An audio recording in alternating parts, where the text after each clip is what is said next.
The Ita tribe, also known as the Agda or Ita, are an indigenous group in the Philippines who have traditionally lived off the land through hunting, gathering, and slash and burn farming. They inhabit parts of Luzon, Samar, Leyte, Bataan, and Mindanao.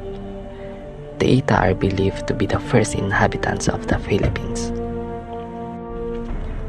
The exact date when the Ita tribe was first recognized in the Philippines is not well documented, as they are an indigenous group with a long history that predates modern record-keeping.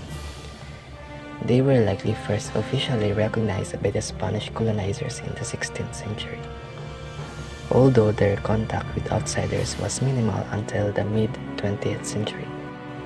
Today, the Ita tribe faces numerous challenges including cultural assimilation and land displacement, but they continue to preserve their unique heritage and traditions despite the pressures of modernization.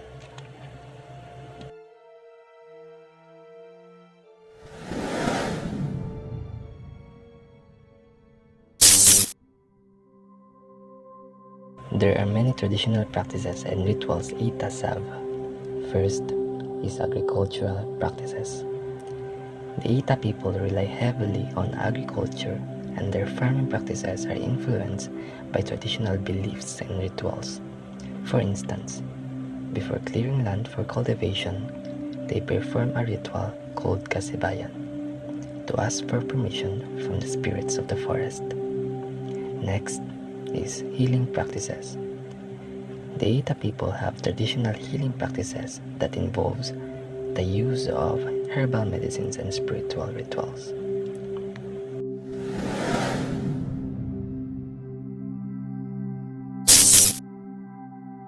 They also have oral traditions and storytelling like us. For example, ghost stories.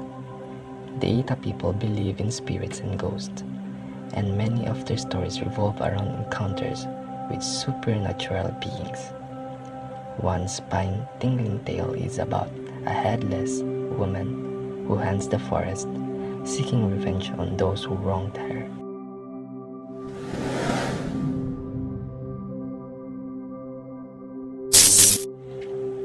The Ita's traditional clothing and adornments for men are loincloth, a strip of cloth worn around the waist, usually made of cotton or abaca fiber.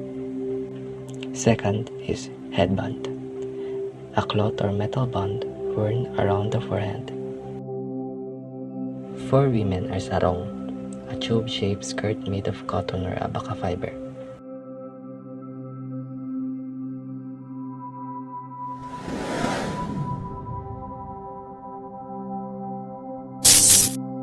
Most Itas practices are monotheism and animism.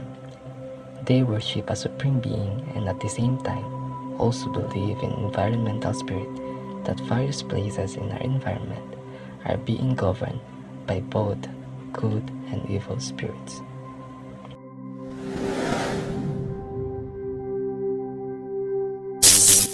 The Ita people have a deep understanding of their environment and have developed traditional practices related to agriculture, forest management, and the use of medicinal plants. First is agriculture. The Ita people practice shifting cultivation, where they clear land for farming and then move to another area once the soil becomes depleted. Second is forest management. The Ita people believe that the forest is sacred and is home to spirits. They have strict rules regarding the use of forest resources, such as only taking what is necessary and avoiding unnecessary damage. Lastly is medicinal plants.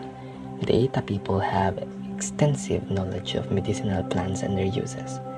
They use various plant species for treating ailments such as fever, headaches, and wounds.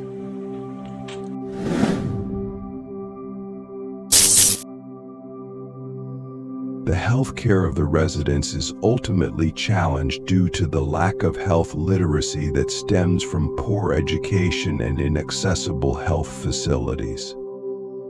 Uling nung ken ka pong ospital, nung diyan nakareseta, ala ka rin pera. Siyempre, paalog mo na, mayayar mo ng anak mo. Nung munukar niya dapat maremedyo. Ala. Bakit? Ala kang kay. Nung ngeni rugo, nung ating kang gitak. Lakaran may rugo makabandala, magbabaka. Ala na masakit. So I hope the government, non-governmental organizations, local communities, or any individuals recognize and protect the rights of indigenous peoples and provide access to education and healthcare for them. Preserving the Ada tribe's traditions is crucial for maintaining their cultural identity, promoting understanding, and passing down traditional knowledge and language. It also fosters social cohesion, supports tourism, and contributes to the conservation of the Philippines' rich cultural diversity. Nature is their ally, as their primary source of income is farming.